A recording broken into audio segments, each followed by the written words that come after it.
ভাই real Madrid যেটা শুরু করেছে ক্লাব লেভেলের ফুটবলে, তাদেরকে যদি 1 মাস সময় দেওয়া হয় তাহলে মোটামুটি তারা সব প্লেয়ারকেই মোটামুটি সাইন করে নেবে। যা দেখতে পাচ্ছি তারা অলরেডি 4টে ভালো ভালো সাইন করে বসে আছে তাদের দলে এই নতুন সিজনে। কে না, ডামফ্রিজ থেকে শুরু করে বার্নার্ডো সিলভা, কুকুরেলা এবং কোনাটে, এরকম 4টে বড় সাইনিং করে তারা বসে আছে একদম টপ লেভেলের ডিফেন্ডার থেকে, মিডফিল্ড থেকে, অ্যাটাকার থেকে শুরু করে। এরপর তারা এখানে থামেনি, তারা এখনো একটা সব থেকে বড় সাইনিং করতে যাচ্ছে, যেটা হচ্ছে রডরিকে তারা রিয়েল মাদ্রিদে সাইন করার জন্য যথেষ্ট চেষ্টা করছে এবং ধরে রাখুন এটা অনেকটা ফুলফিল ফাইনাল হয়ে গেছে। তারা একটা বড় অফার ম্যানচেস্টার সিটিকে দিয়ে বসেছে, সেটা এরপর তারা একসেপ্ট করে না রিজেক্ট করে সেটা তাদের ওপর। এবং রডরিকে আমরা তার আগের সিজনে দেখেছি সে একটা ইনজুরিতে ভুগছিল এবং ওয়ার্ল্ড কাপে এসে সে ভাই 500টা পাস কমপ্লিট করে গোল্ডেন বলটা সে নিয়েছে। যাই হোক, সেটা নিয়ে অনেক কন্ট্রোভার্সি ছিল। যাই হোক, গোল্ডেন বল তো পেয়েছে, রিসেন্ট ব্যালন ড'র উইনার সে, এবং চ্যাম্পিয়ন্স লিগ সে যা কিছু ফুটবলে ছিল সব কিছু অ্যাচিভ করে নিয়েছে। এবং সেই প্লেয়ারটি আজ রিয়েল মাদ্রিদে, সবাই বলছে যে টনি ক্রুজের রিপ্লেসমেন্ট এখনো রিয়েল মাদ্রিদে দেখাই যায়নি। তো ভাই রডরি যদি এই রিপ্লেসমেন্টে যদি মিডফিল্ডে দাঁড়ায়, তো আমার মনে হয় যে টনি ক্রুজের একটা বড়সড় রিপ্লেসমেন্ট সে হতে পারে। কারণ আমরা ম্যানচেস্টার সিটিতে দেখছি পুরোপুরি রডরি ম্যানচেস্টার সিটিকে লিড করতো, সে এত সুন্দর মিডফিল্ডটাকে কন্ট্রোল করতো, সে একটা পারফেক্ট ডিএম। এবং তাকে আমরা দেখেছি তার বল কন্ট্রিবিউট থেকে, চান্স ক্রিয়েট থেকে সে পুরোপুরি সেই করতো, ম্যাচের কন্ট্রোল তার হাতেই থাকতো। এবং সেই জিনিসটা রিয়েল মাদ্রিদের দলের ওপর অভাব ছিল। এরপর সে যদি আসে তাহলে আমার মনে হয় যে টনি ক্রুজ যেই রোলটা নেভাতো মাদ্রিদের হয়ে, সেই রোলটা নেভাবে রডরি। এবং তারপরেও তারা এখনো থামেনি, তারা সব থেকে বড় সাইনিং করতে যাচ্ছে। ইয়ান দিওমান্ডে বলে একটা প্লেয়ার যে লাইপজিগের হয়ে খেলে, তাকে 100 মিলিয়ন বিড তুলে দিয়েছে, তাকে অফার দিয়েছে লাইপজিগকে। এরপর লাইপজিগ যদি তাকে সেল করে, সঙ্গে সঙ্গে সেই অফারটা রিজেক্ট করে লাইপজিগ। কিন্তু এখনো এখানে বলা যেতে পারে না যে দিওমান্ডে রিয়েল মাদ্রিদের অফারটাকে সে রিজেক্ট করবে, কারণ প্লেয়ারের ওপরও নির্ভর করে।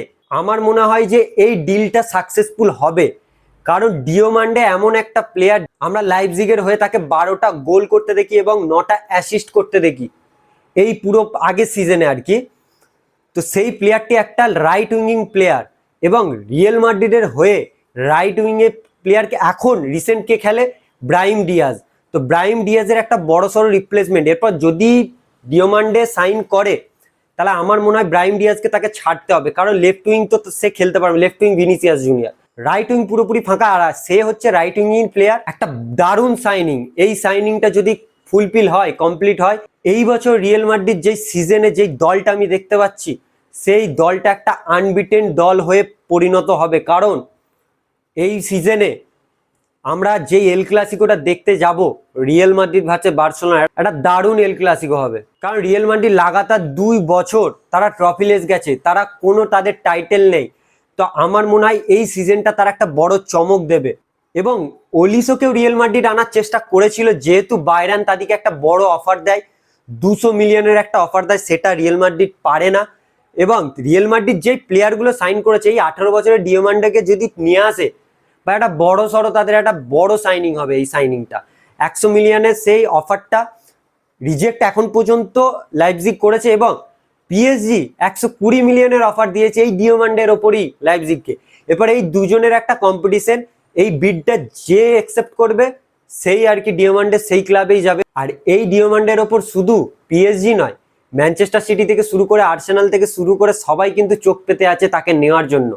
সে আইভরি কোস্টের হয়ে আমরা ওয়ার্ল্ড কাপে তাকে অতটাও আমরা ছন্দে ভালো দেখতে পাইনি। হ্যাঁ, সে লেফট উইং থেকে স্টার্ট করছিল, কিন্তু তার ক্লাব সিজনটা খুবই ভালো গেছে। কিন্তু রডরি এই সাইনিংটা সব থেকে বড় সাইনিং হবে রিয়েল মাদ্রিদের। কারণ রিয়েল মাদ্রিদের যে অনার ফ্লোরেন্টিনো যা আরম্ভ করেছে ভাই, সে প্রত্যেকটা প্লেয়ারকে সে সাইন করে যাচ্ছে। মানে সে এটা দাবি করে নিয়েছে যে এই সিজনে তার টাইটেলটা লাগবে, লা লিগার টাইটেলটা তার লাগবেই।